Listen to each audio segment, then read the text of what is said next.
Imaginez un instant, tout votre labeur, tout cet été sous un soleil de plomb, les arrosages, le désherbage, tout cela se transforme en une masse putréfiée et visqueuse un beau jour de janvier.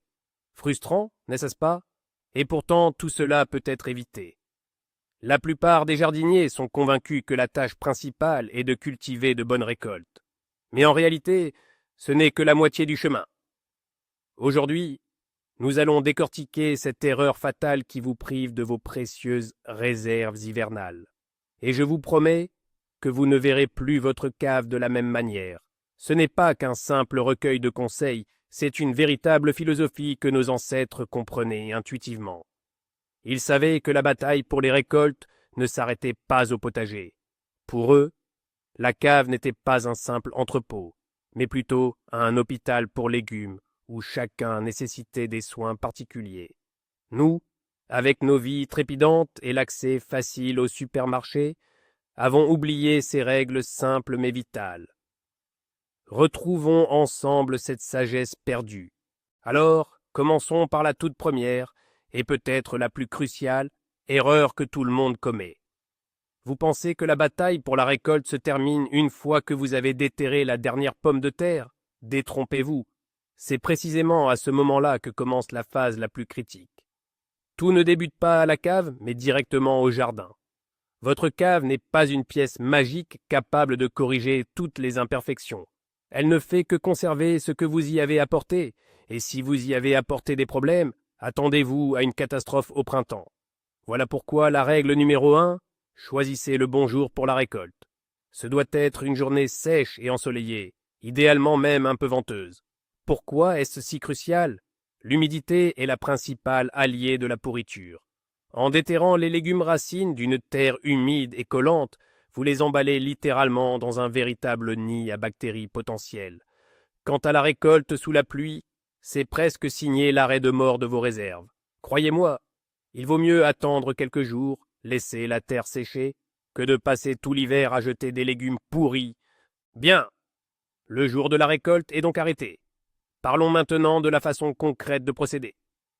Vous souvenez-vous, quand, enfant, on arrachait les carottes par les fans avec entrain à qui mieux mieux?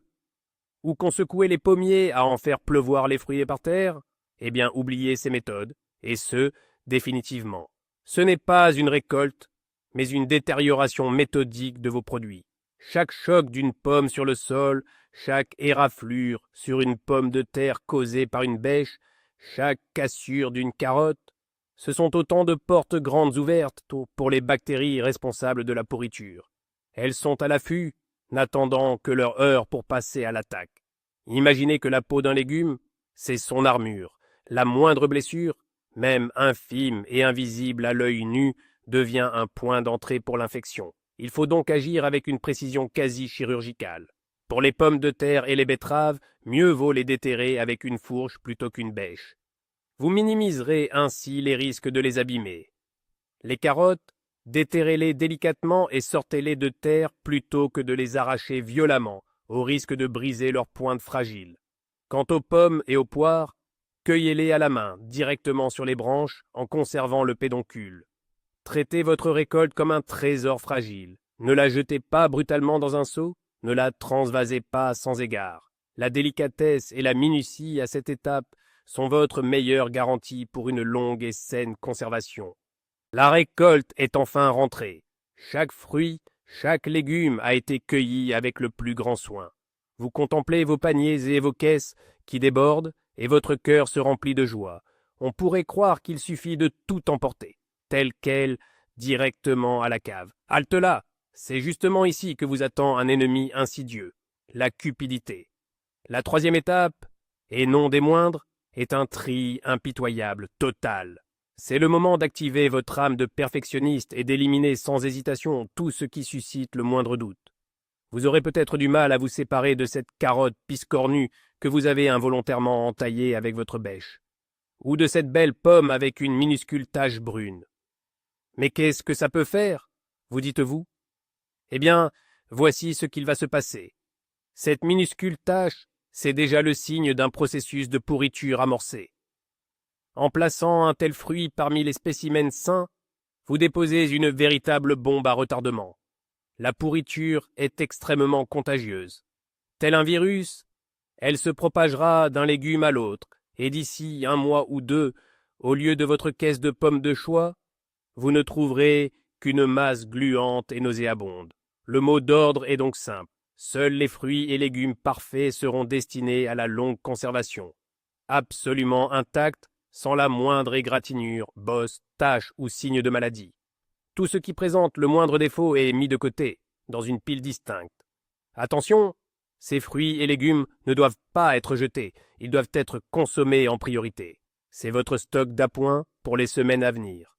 Mais le cellier leur est formellement interdit. N'oubliez jamais. Un seul fruit ou légume gâté peut ruiner toute une caisse. Ici, la cupidité est votre pire conseillère. Voilà, la récolte est faite, réalisée par temps sec avec soin, et nous n'avons sélectionné que les plus beaux spécimens. Alors quelle est la prochaine étape? Les porter directement à la cave? Pas si vite. Vient maintenant une étape cruciale, bien que souvent négligée, que l'on pourrait qualifier de période de soin ou de presséchage. Cela s'applique particulièrement aux pommes de terre, aux oignons, à l'ail et aux courges. Imaginez qu'au moment de la récolte, même avec la plus grande délicatesse, vos légumes ont pu subir des micro-éraflures, invisibles à l'œil nu. Si vous les placez immédiatement dans une cave fraîche et humide, ces petites blessures ne cicatriseront pas et deviendront des points de départ pour la pourriture. C'est pourquoi ils ont besoin d'une sorte de quarantaine dans un endroit sec, chaud et bien ventilé. Les pommes de terre, par exemple, doivent être étalées en une fine couche sous un abri, dans une grange ou sur une véranda, toujours à l'ombre. Surtout, évitez le plein soleil. En 1 à 2 semaines dans ces conditions, leur peau se raffermira et les petites lésions se refermeront. C'est ce qu'on appelle la subérisation. Il en va de même pour les oignons et l'ail. Ils doivent être bien séchés jusqu'à ce que leur colle soit parfaitement sec et que leur enveloppe crisse au toucher. Les courges, elles aussi, doivent reposer au chaud.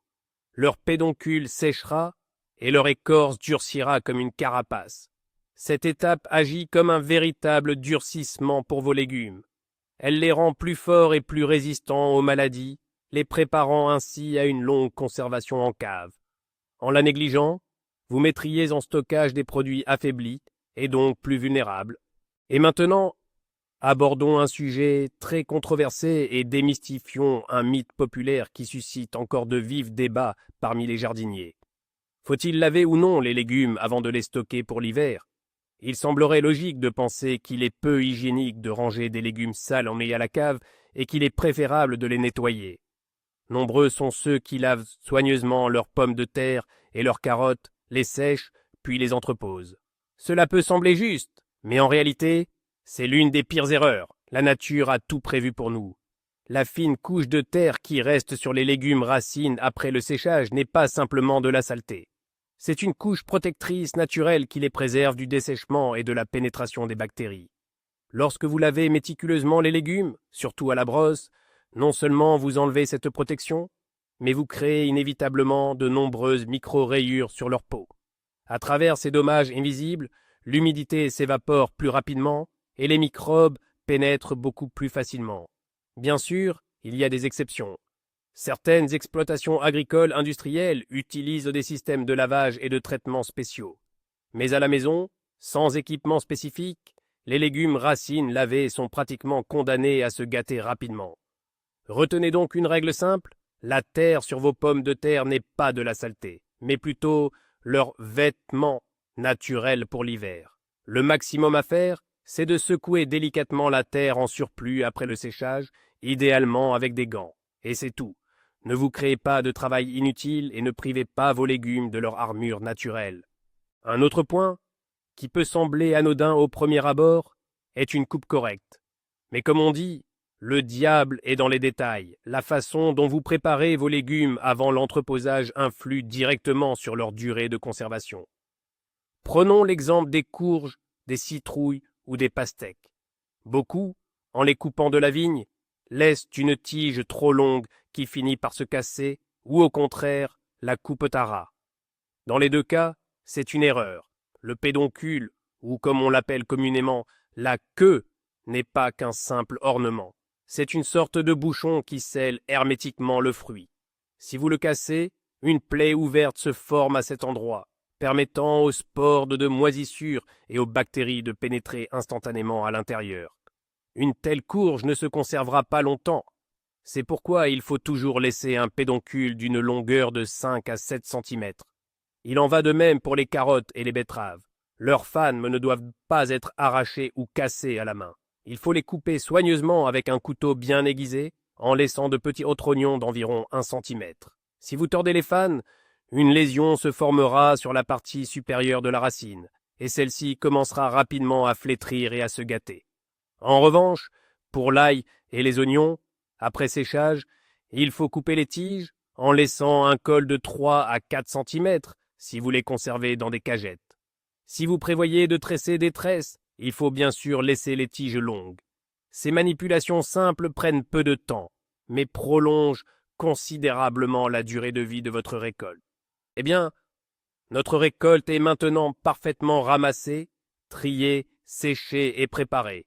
Il est enfin temps de descendre dans le saint des saints, le cellier.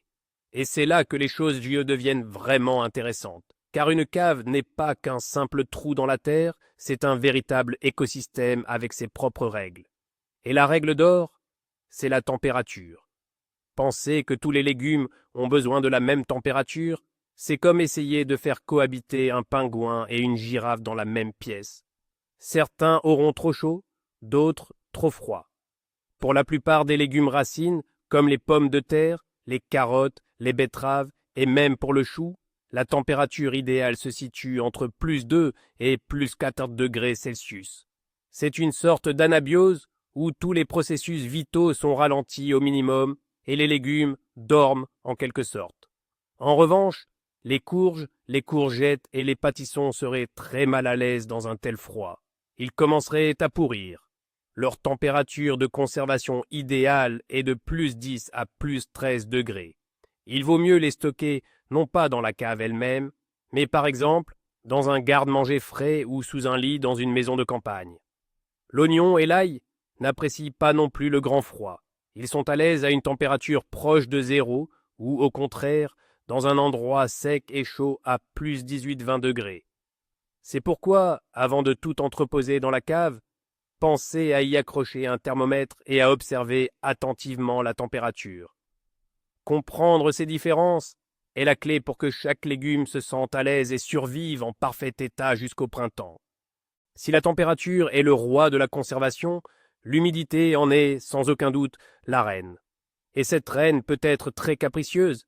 C'est de l'équilibre parfait de l'humidité que dépend le destin de votre récolte. Se transformera-t-elle en une momie desséchée ou en une masse gluante et pourrissante? Pour la plupart des légumes, pommes de terre, carottes, betteraves, choux, le taux d'humidité optimal se situe entre 85 et 95%. C'est un niveau assez élevé. Dans un tel environnement, ils conservent leur humidité interne, restent juteux et fermes. Si le cellier est trop sec, ils commenceront rapidement à flétrir et à se ratatiner. Vous avez sûrement déjà vu une carotte qui se plie dans tous les sens, comme du caoutchouc. C'est précisément le résultat d'un manque d'humidité. Mais il y a aussi le revers de la médaille.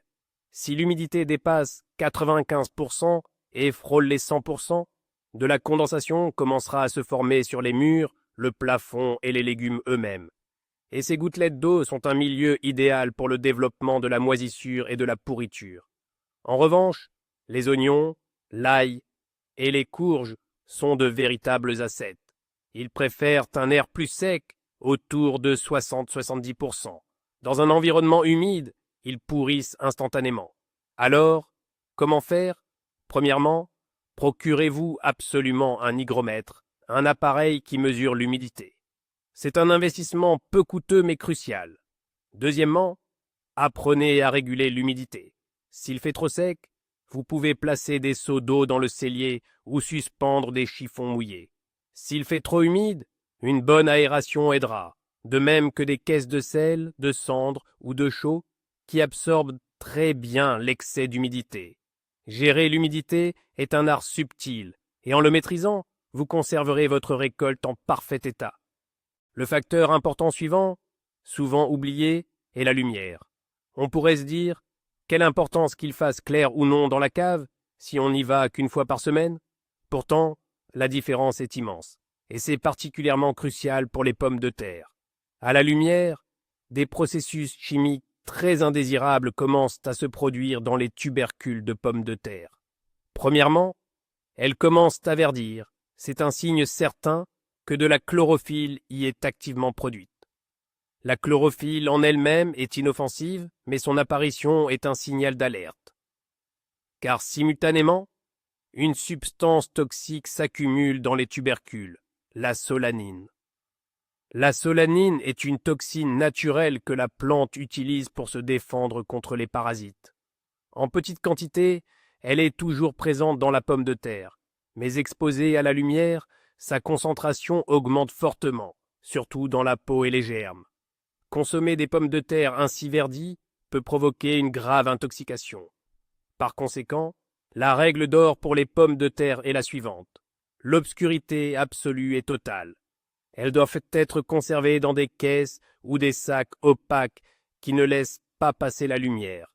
Si votre cave possède une fenêtre, il faut la couvrir hermétiquement ou la peindre. Et n'allumez la lumière électrique que pendant le temps nécessaire à votre présence. Les autres légumes ne sont pas aussi sensibles à la lumière, mais un éclairage excessif ne leur est pas non plus bénéfique.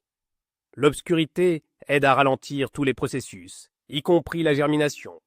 Dans le noir, votre récolte dort d'un sommeil profond et réparateur. L'obscurité est certes un atout, mais elle ne doit absolument pas s'accompagner de stagnation ou d'un air confiné.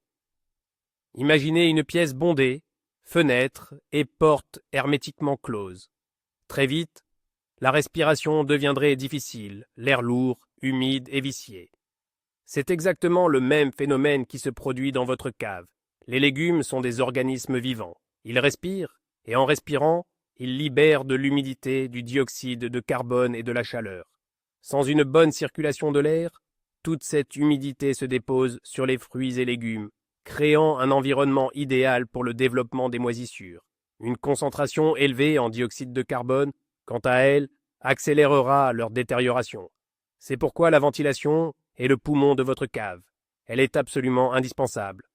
Dans une cave idéale, il devrait y avoir un système de ventilation à double flux, un conduit pour l'apport d'air frais, situé en bas, et un autre pour l'évacuation de l'air vicié, situé en hauteur près du plafond. Cela garantit une circulation d'air constante, mais lente. Si un tel système n'est pas en place, il est impératif d'aérer régulièrement votre cave en ouvrant la porte ou la trappe pendant un certain temps. Mais cette aération doit être effectuée avec discernement, idéalement par temps sec et frais, afin d'éviter d'introduire de l'air chaud ou trop humide à l'intérieur. Il est également crucial de ne pas coller les caisses de légumes au mur, ni les unes aux autres. Laissez de petits interstices pour que l'air puisse circuler librement tout autour. Rappelez-vous, l'air frais est tout aussi essentiel pour vos légumes que pour nous. Bien, maintenant que nous avons la bonne température, l'humidité idéale, l'obscurité nécessaire et une bonne ventilation, passons à la question de l'emballage de nos récoltes.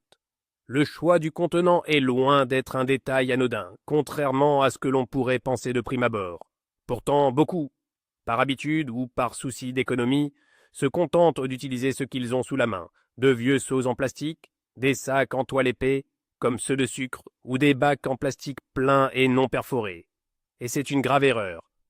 L'exigence primordiale pour un contenant de stockage de légumes est qu'il doit respirer. Le plastique non perforé ou un tissu synthétique dense ne laisse pas circuler l'air. À l'intérieur de ces récipients, un effet de serre se crée très rapidement. Les légumes dégagent de l'humidité qui n'a nulle part où s'évaporer. Et ils commencent alors à s'étouffer et à pourrir. C'est un peu comme porter un imperméable en caoutchouc en plein été. Le matériau idéal pour le stockage a toujours été et demeure le bois. Les caisses en bois, surtout celles qui sont ajourées et dotées de fentes, garantissent une excellente circulation de l'air. Le bois a aussi la capacité d'absorber l'excès d'humidité et, à l'inverse, de la restituer en cas de sécheresse, contribuant ainsi à réguler le microclimat. Les paniers tressés ou les sacs enfilés conviennent également très bien, particulièrement pour les oignons et l'ail. Si, malgré tout, vous optez pour des bacs en plastique, assurez-vous qu'ils possèdent de multiples perforations d'aération sur toutes les faces, y compris le fond, et ne surchargez jamais les bacs. La hauteur optimale de la couche, pour les pommes de terre par exemple, ne doit pas dépasser un demi-mètre. Un emballage adéquat, c'est offrir un foyer confortable à vos légumes pour tout l'hiver. Passons maintenant à l'un des sujets les plus fascinants, et pourtant souvent insoupçonnés, concernant la conservation de vos récoltes, la compatibilité des produits. Saviez-vous que les fruits et légumes peuvent s'entendre, ou au contraire, se nuire mutuellement, un peu comme des êtres humains? On ne peut pas simplement tout entasser pêle-mêle. Certaines associations peuvent se révéler désastreuses pour vos réserves. Le principal coupable dans votre cellier ou votre cave, ce sont les pommes. Sans oublier les poires et les bananes, si jamais vous avez l'idée de les y conserver. En fait, pendant leur maturation, ces fruits dégagent activement un gaz incolore, l'éthylène. Ce gaz est un puissant accélérateur de maturation, et hélas, de vieillissement pour les autres fruits et légumes. Lorsqu'il atteint les produits voisins, il leur donne le signal. Il est temps de se gâter. Les pommes de terre sont particulièrement sensibles à l'éthylène. Sous son influence, elles se mettent à germer massivement. Leurs tubercules deviennent flétris et prennent un goût sucré désagréable. Les carottes et le céleri, quant à eux, deviennent amers. Le chou, lui, commence à perdre ses feuilles. D'où la règle d'or numéro 1, conserver les pommes et les poires le plus loin possible de tous les autres légumes. Idéalement, dans une caisse séparée, et encore mieux sur une autre étagère ou même dans un coin différent de votre cellier ou de votre cave. L'ignorance de cette simple loi chimique est l'une des raisons les plus fréquentes pour lesquelles les stocks de pommes de terre ne survivent pas toujours jusqu'au milieu de l'hiver. Retenez bien, dans votre espace de stockage, tout comme dans une colocation, un bon voisinage est la clé de la paix et de la sérénité et de la longévité de vos provisions. Dans la continuité de notre discussion sur le bon voisinage, fixons la règle d'or qu'il faudrait écrire en lettres capitales à l'entrée de votre cave. Les pommes et les pommes de terre sont les pires ennemis. Nous l'avons déjà vu, le coupable est l'éthylène, ce gaz libéré par les pommes. Mais les conséquences de cette cohabitation sont si dévastatrices qu'il est crucial de le répéter. Imaginez, vous avez entreposé 10 sacs de pommes de terre de première qualité, bien séchés, et à côté, vous avez placé une seule cagette de pommes Antonovka parfumées. Vous croyez ainsi avoir assuré vos provisions jusqu'au printemps. Mais dès le nouvel an, vous découvrirez avec stupeur que toutes vos pommes de terre sont recouvertes d'une épaisse couche de longs germes pâles. Les tubercules sont devenus mous et sucrés. Sucrés, vous demandez-vous? Pourquoi? Parce que sous l'action de l'éthylène, l'amidon contenu dans la pomme de terre commence à se transformer rapidement en sucre. De telles pommes de terre non seulement perdent leur qualité gustative, mais se conservent aussi beaucoup moins bien. Les germes absorbent tous les nutriments et l'humidité du tubercule. C'est un véritable sabotage chimique en bonne et due forme. Donc, si vous n'avez qu'une seule cave, éloignez-les le plus possible l'un de l'autre.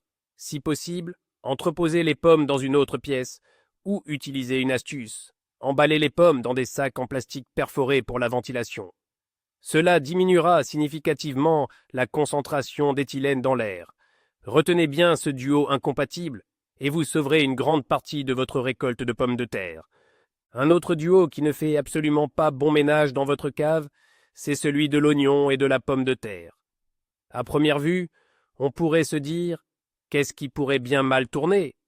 Après tout, ils aiment tous deux le frais et l'obscurité.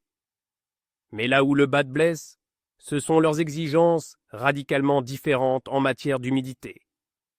Comme nous l'avons déjà mentionné, la pomme de terre, pour conserver sa fermeté et sa fraîcheur, requiert une humidité de l'air élevée, avoisinant les 90%. L'oignon, à l'inverse, est un adepte de la sécheresse.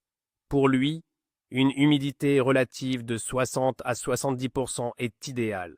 Si vous exposez les oignons aux conditions parfaites pour les pommes de terre, ils vont très rapidement prendre l'humidité. Leur enveloppe externe, devenue humide, cessera de protéger le bulbe, le rendant vulnérable à la pourriture du collet et à d'autres maladies fongiques. En l'espace de quelques mois à peine, vos stocks d'oignons pourraient littéralement se transformer en une masse humide et malodorante. Inversement, si vous privilégiez des conditions sèches, idéales pour l'oignon, ce sont les pommes de terre qui en pâtiront. Elles perdront leur humidité essentielle, se ramolliront et finiront par se rider. C'est un conflit d'intérêts classique. Ils ne peuvent tout simplement pas cohabiter en paix et en harmonie.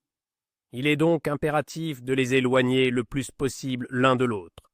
Placez les pommes de terre dans un coin où l'humidité est plus élevée et réservez le coin le plus sec et le mieux aéré de votre cave, idéalement près du conduit de ventilation, aux caisses d'oignons et même d'ail qui a des exigences d'IMANA similaires.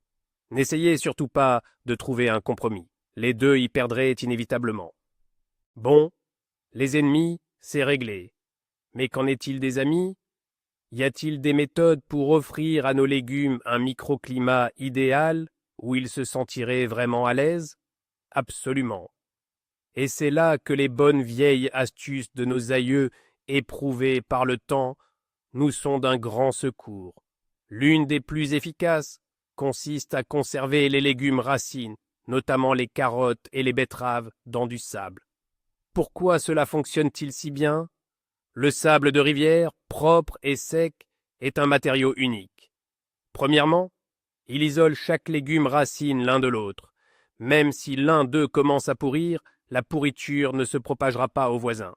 Deuxièmement, le sable empêche les légumes de se toucher, ce qui réduit le risque de dommages mécaniques. Troisièmement, et c'est le plus important, il crée un microclimat stable autour de chaque légume. Le sable retient parfaitement l'humidité, empêchant les carottes de sécher et de se flétrir, tout en assurant l'accès à l'air, prévenant ainsi la pourriture. La technique est simple, on commence par verser une couche de sable au fond d'une caisse. Ensuite, on y dépose une couche de carottes, en veillant à ce qu'elles ne se touchent pas. On recouvre d'une nouvelle couche de sable et on répète l'opération jusqu'à ce que la caisse soit pleine. Au lieu du sable, on peut utiliser de la sursèche, de la tourbe ou de la sphaigne qui possèdent en outre d'excellentes propriétés antiseptiques.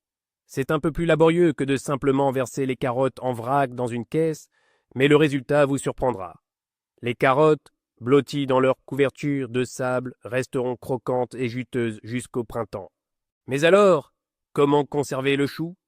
Ce légume est plutôt délicat. Dans les caisses, il a souvent tendance à se gâter rapidement. Ses feuilles externes noircissent et deviennent visqueuses. Pour éviter cela, nos ancêtres ont imaginé une méthode ingénieuse et très simple. Ils suspendaient tout simplement les choux au plafond. Ça peut sembler un peu étrange, mais c'est une technique incroyablement efficace. Pour ce faire, lors de la récolte, on laisse aux choux un long trognon et quelques feuilles vertes externes. Ensuite, on attache les choux par paire avec de la ficelle par le trognon et on les passe par-dessus une poutre ou une perche au plafond de la cave. Quels sont les avantages de cette méthode? Premièrement, quand ils sont suspendus, chaque pomme de chou est parfaitement aérée de tous les côtés. Cela empêche l'humidité de stagner et l'apparition de moisissures et de pourritures. L'air circule librement entre les feuilles, les asséchant. Deuxièmement, les choux n'entrent pas en contact les uns avec les autres, ni avec la surface d'une caisse ou d'une étagère, ce qui minimise le risque de propagation des maladies. Troisièmement, cela permet tout simplement d'économiser de la place dans la cave. Bien sûr, cette méthode nécessite des poutres solides au plafond. Si vous n'en avez pas, on peut utiliser une méthode alternative. Disposer les choux sur des étagères en une seule couche, à une petite distance les uns des autres et impérativement le trognon vers le haut. L'essentiel est de garantir aux choux un accès maximal à l'air de tous les côtés. Abordons une menace insidieuse, à laquelle peu de gens prêtent vraiment attention. Imaginez la scène, vous avez travaillé dur pour obtenir une magnifique récolte. Tout a été fait dans les règles de l'art et vos produits sont désormais entreposés bien à l'abri. Puis, en plein hiver, l'envie vous prend d'acheter au marché quelques kilos de pommes de terre spéciales, une variété particulièrement goûteuse par exemple. Vous les ramenez chez vous et pour qu'elles ne s'abîment pas, vous les descendez directement dans votre cave aux côtés de vos propres réserves. Rien d'anormal a priori, n'est-ce pas? Pourtant, sans le savoir, vous venez peut-être d'introduire un véritable cheval de Troie dans votre système de conservation parfaitement rodé. Les fruits et légumes achetés sur les marchés ou en supermarché ont pu être stockés dans des conditions que vous ignorez totalement. Ils peuvent être porteurs de maladies ou de parasites qui, pour l'instant, ne présentent aucun signe visible. Par exemple, sur des tubercules de pommes de terre, des spores de mildiou ou de gale peuvent être présentes, ou encore des larves de mouches de l'oignon sur vos bulbes. Une fois dans les conditions idéales de votre cave, ces clandestins peuvent très rapidement s'acclimater et commencer à contaminer vos propres stocks sains. D'où l'importance de la règle de la quarantaine. Tout ce que vous ramenez de l'extérieur et que vous comptez stocker doit impérativement passer par une phase de contrôle. Gardez ces nouveaux arrivants pendant 2 semaines dans un espace isolé, sur un balcon, dans un cellier ou une pièce annexe, par exemple. Observez-les attentivement. Si, durant cette période, aucune tache suspecte, trace de pourriture ou signe de parasite n'apparaît, alors seulement vous pourrez les intégrer à votre cave commune. Cette simple mesure de précaution peut vous éviter de voir votre récolte principale anéantie par une épidémie soudaine. Voilà, la récolte est bien en place, toutes les règles de conservation respectées et les légumes sont judicieusement agencés. On pourrait croire qu'il est temps de se détendre et d'oublier la cave jusqu'au printemps. Mais ce serait une grave erreur. Votre cave n'est pas un coffre-fort où vous déposez vos biens et repartez.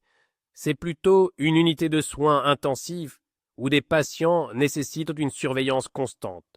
Des inspections régulières sont une condition vitale pour un stockage réussi. Prenez l'habitude de descendre à la cave avec une lampe de poche au moins une fois toutes les 2 ou 3 semaines, et mieux encore chaque semaine pour y faire un contrôle. Que faut-il faire? Examinez attentivement les légumes. Y a-t-il des taches de moisissure quelque part? Un légume a-t-il commencé à pourrir? Les germes de pommes de terre ne se sont-ils pas réveillés et n'ont-ils pas commencé à pousser? Y a-t-il des traces de souris? Plus tôt vous détecterez un problème, plus il sera facile de le résoudre. Un seul fruit ou légume pourri, non retiré à temps, peut déclencher une réaction en chaîne et gâcher des dizaines de ses voisins en une semaine. L'inspection ne prendra pas beaucoup de temps, mais elle vous fera économiser une quantité énorme de produits, de nerfs et d'argent. C'est comme un contrôle technique régulier pour votre voiture. Mieux vaut prévenir une panne que de devoir faire de grosses réparations ensuite. Considérez ces visites hebdomadaires à la cave comme votre principale occupation hivernale à la campagne. Lors d'une de ces inspections régulières, votre œil est attiré par un détail. Une petite tache légèrement ramollie sur le flanc d'une pomme de terre ou un duvet grisâtre et duveteux sur une carotte. La première pensée qui vous vient est souvent « Ce n'est rien, je le découperai plus tard ». La seconde « Quel dommage de jeter une pomme de terre entière pour une simple tache ». Sachez-le, ces 2 réflexions sont fausses. À ce moment précis, il faut agir vite et avec détermination comme un chirurgien retirant une tumeur. Tout légume ou fruit présentant des signes de pourriture doit être immédiatement et sans pitié retiré de son bac de stockage. Mais ce n'est pas tout. La pourriture et la moisissure sont très sournoises. Leurs spores, invisibles à l'œil nu, se sont très probablement déjà propagés aux légumes voisins qui étaient en contact direct. Par conséquent, après avoir écarté le coupable, examinez très attentivement et récupérez tous ses voisins de rang, ceux qui se trouvaient juste à côté, le touchant sur les côtés. Il n'est pas forcément nécessaire de les jeter. Mettez-les simplement de côté, à part, et consommez-les sans attendre. Quant à l'endroit où reposait le légume gâté, vous pouvez, à titre préventif, le saupoudrer de cendres sèches ou de craie pilée. Ces 2 substances absorbent bien l'humidité et possèdent des propriétés antiseptiques. Une réaction aussi rapide et décisive face aux premiers signes de problème vous aidera à circonscrire le foyer et à empêcher la maladie de se propager dans tout votre lieu de stockage. Toute temporisation dans ce domaine est littéralement synonyme de mort pour votre récolte. Nous voici arrivés au 20e et dernier bloc qui aborde moins le stockage que la gestion astucieuse de vos réserves. C'est un principe simple mais crucial, connu sous le nom de premier entrée, premier sortie, ou FIFO, comme l'appellent les logisticiens. Mais nous allons l'adapter légèrement. Notre version sera la suivante. Consommez d'abord ce qui est le moins parfait. Rappelez-vous, lors de l'étape de tri, nous avons mis de côté, dans une caisse séparée, tous les légumes présentant de petits défauts, égratignures, coups ou une forme irrégulière. Ce sont précisément eux que vous devriez privilégier pour vos expériences culinaires hivernales. Ces produits sont à risque. Ils sont les plus susceptibles de s'abîmer rapidement. Il n'y a donc aucun intérêt à les conserver longtemps. Consommez-les en priorité. Ensuite, lorsque vous descendez à la cave pour une nouvelle fournée de légumes, ne prenez pas les premières venues, les plus beaux et les plus gros. Prenez 1 minute pour fouiller un peu. Peut-être y trouverez-vous une pomme de terre qui commence tout juste à ramollir, ou une carotte un peu flétrie.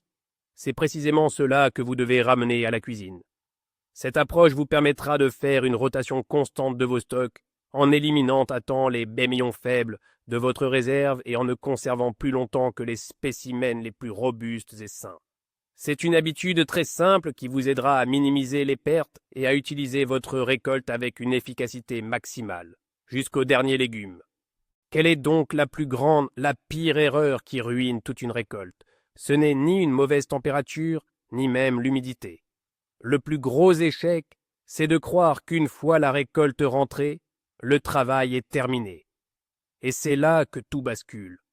Nous voyons la cave comme un simple entrepôt, un point final.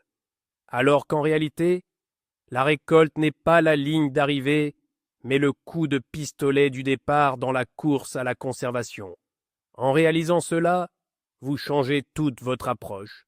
Vous ne jetez plus les légumes pêle-mêle dans un tiroir, vous les rangez délicatement pour qu'ils reposent. Vous ne les oubliez pas jusqu'au printemps, mais vous leur rendez régulièrement visite comme à de vieux amis. Ce changement d'état d'esprit, de simplement stocker à préserver avec soin, est le secret qui fait la différence entre une cave pleine en hiver et un tas de pourriture. Votre récolte n'est pas une conserve inerte, c'est un organisme vivant qui continue de respirer et de vivre et qui a besoin de votre aide. En résumé, une récolte soignée, un tri minutieux, un séchage impératif, un stockage séparé et des vérifications régulières, voilà les piliers sur lesquels repose votre bien-être alimentaire hivernal. Merci d'avoir regardé cette vidéo jusqu'au bout. Si vous avez appris quelque chose de nouveau et d'utile, soutenez notre chaîne avec un like et un abonnement pour ne pas manquer nos autres précieux secrets.